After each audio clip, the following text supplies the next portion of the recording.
Assalamualaikum warahmatullahi wabarakatuh. Hai teman-teman semua.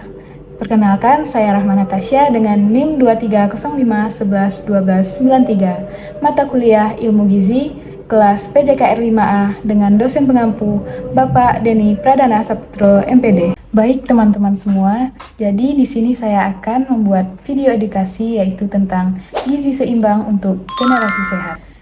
Teman-teman tahu nggak? Ternyata kesehatan itu sangat dipengaruhi oleh apa yang kita makan setiap harinya. Nah, biar kita jadi generasi yang sehat, kuat, dan cerdas, maka dari itu kita harus memahami apa yang namanya gizi seimbang. Nah, teman-teman tahu nggak apa itu gizi seimbang? Jadi, gizi seimbang adalah pola makan sehari-hari yang mengandung zat gizi lengkap yang sesuai dengan kebutuhan tubuh. Ada karbohidrat, protein, mineral, lemak, dan juga air. Nah, semua itu sangat dibutuhkan oleh tubuh agar bisa tumbuh, berkembang, dan tetap sehat. Bukan cuma makan nasi atau cuma makan lauk, tetapi harus beragam dan seimbang. 4 prinsip penting dalam gizi seimbang. Yang pertama yaitu mengonsumsi aneka ragam makanan. Tidak ada satu jenis pun makanan yang bisa memenuhi gizi dalam tubuh.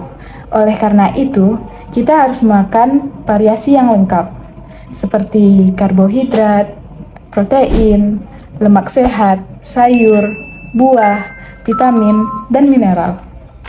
Contohnya pada saat kita makan nasi, isi piring kita harus terdiri dari karbohidrat yang berasal dari nasi ataupun gandum, dan protein yang berasal dari tahu, tempe, dan ikan, serta sayur-sayuran dan buah-buahan.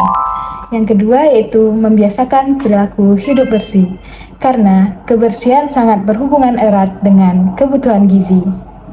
Jika makanan dan lingkungan kita tidak bersih, bagaimana bisa kita miliki gizi seimbang?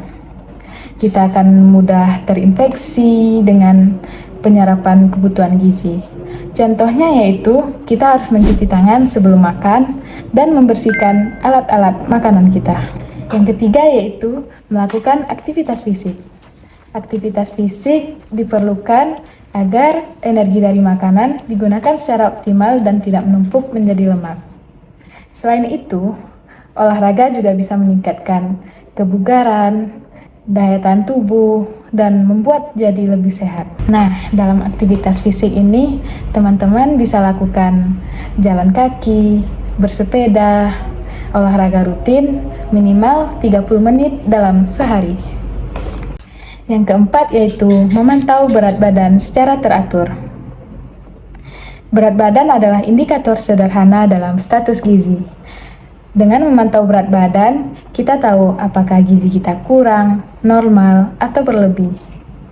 Contohnya, kita menimbang berat badan setiap bulannya dan menyesuaikan pola makan serta melakukan aktivitas fisik. Nah, masih banyak nih teman-teman yang bertanya, kenapa sih edukasi gizi seimbang ini sangat penting?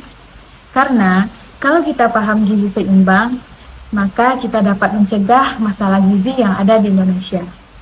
Kalau pada anak-anak, itu kita bisa menjadi lebih tinggi dan kuat. Pada remaja, kita bisa lebih fokus belajar. Dan pada dewasa dan lansia, kita bisa terhindar dari penyakit-penyakit, terutama obesitas dan diabetes. Jadi, edukasi ini tidak hanya penting bagi anak-anak, tetapi untuk semua usia. Tantangan dari gizi seimbang.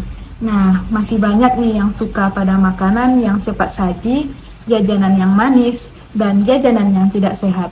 Dan masih banyak yang beranggapan, nggak apa-apa, yang penting kenyang, walaupun gizinya sangat kurang. Ini yang membuat masalah gizi di Indonesia masih sangat tinggi. Nah, jadi solusinya yaitu mulai dari hal kecil. Biasakan sarapan pagi, kurangi minuman manis, perbanyak makan buah dan sayur, dan aktif bergerak. Kalau kita bisa mulai dari diri kita sendiri, keluarga, dan sekolah, maka kita bisa mewujudkan generasi sehat Indonesia. Jadi ingat ya teman-teman, gizi seimbang bukan hanya sekedar teori, tetapi juga tentang gaya hidup yang sehat. Maka dari itu, yuk kita jaga pola makan kita, agar kita bisa menciptakan generasi yang sehat, kuat, dan cerdas. Baik, cukup sekian video edukasi gizi seimbang dari saya. Saya akhiri dengan wassalamualaikum warahmatullahi wabarakatuh.